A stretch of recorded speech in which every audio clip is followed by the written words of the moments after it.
Bonjour et bienvenue sur CAD 3D Printing. Aujourd'hui, on continue la modélisation du mécanisme pantographe à ciseaux. Dans cette vidéo, on va modéliser la pièce 2 appelée barre ciseaux. Un petit rappel, si tu veux suivre la modélisation 3D avec les mêmes plans 2D que moi, clique sur le lien en description ou sur le premier lien en commentaire pour les télécharger. C'est parti.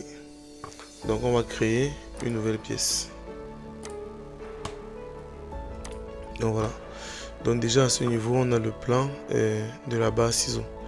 Donc à ce niveau, on peut voir que c'est une pièce relativement simple. Donc on peut la faire en une esquisse ici. Donc là, je me place sur le plan de face. Je crée une nouvelle esquisse. Et à ce niveau, on va prendre l'outil revenu droite par son centre. Donc là, j'ai ça. Dès que je fais ça, au niveau de l'anthrax, centre à centre, on peut voir qu'on a 200 mm. Donc là, j'ai 200 mm. Ensuite, pour ce qui est du diamètre extérieur, il est de 12,5. On a un rayon de 12,5. Donc, je peux coter ça directement. Voilà.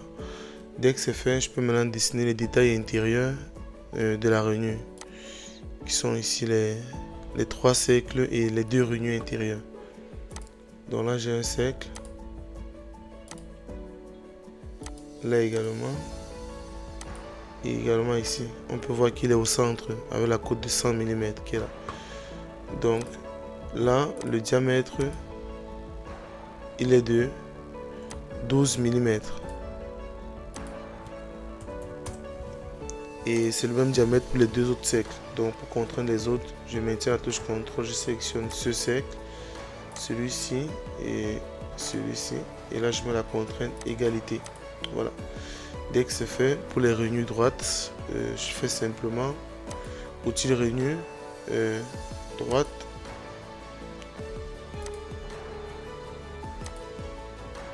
Voilà. Pour la nouvelle rainure, là, je peux simplement faire, je cote la distance qui est entre les deux centres, entre le centre du cercle et le premier centre de la rainure.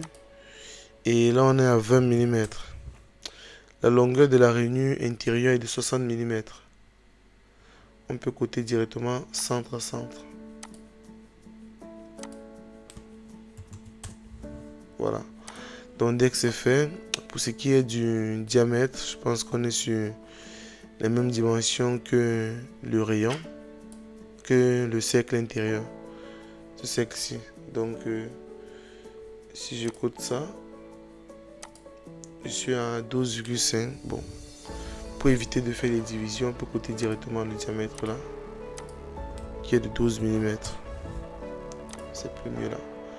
Donc dès que ça est fait, on peut décider de faire soit une symétrie pour la deuxième rainure, tout comme on peut la reproduire comme fait ici.